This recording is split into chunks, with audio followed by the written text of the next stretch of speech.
వేడుకలు ఘనంగా నిర్వహించారు. ఈ వేడుకకు ముఖ్య అతిథిగా కలెక్టర్ హరినారాయణన్, ఎస్పీ తిరుమలేశ్వర్ రెడ్డి పాల్గొన్నారు. కలెక్టర్ జాతీయ జెండాను ఆవిష్కరించారు.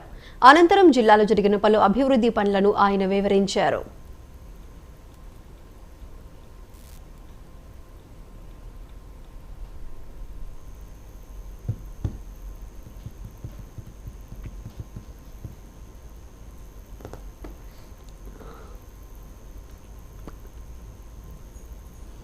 ఎకరములు ఆయకట్టుకు 28 టీఎంసీల సాగునీరు అందజేయడానికి ప్రతిపాదించడం జరిగింది.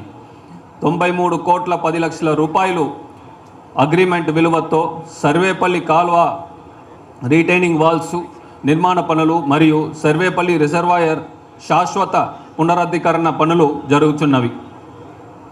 75 కోట్ల 3 లక్షల రూపాయల అగ్రిమెంట్ విలువతో జాఫర్ సాహిబ్ కాల్వ గోడలు నిర్మాణ పనులు 15% పూర్తి అయినవి.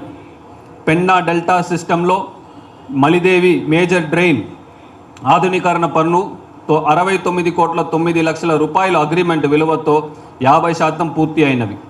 విడవలూరు మండలంలో ముదివర్తిపాలెం మరియు ముదివర్తి మధ్యన పెన్నా నది పైన సబ్మర్సిబుల్ కాస్వే నిర్మాణం పనులు 93 కోట్ల 32 లక్షల రూపాయల వ్యయంతో ఆమోదం పొందడం జరిగింది. Anam Sanjeev Reddy high level lift canal phase 1 మరియు 2 పనులపైకి ఇప్పటి వరకు 1502 కోట్ల 8 లక్షల రూపాయల విలువతో పనులు మంజూరు కాబడి పనులు జరుగుతున్నవి.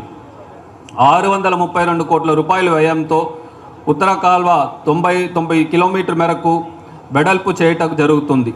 జిల్లాలోని మర్రిపాడు మండలంలో 397 ఎకరాల ఐపీ సృష్టి కోసం చేబోలు బ్యాలెన్సింగ్ నిర్మాణం కొరకు 88 కోట్ల 47 లక్షల రూపాయలు మంజూరు కాగా భూసేకరణ పనులు కొనసాగుతున్నాయి.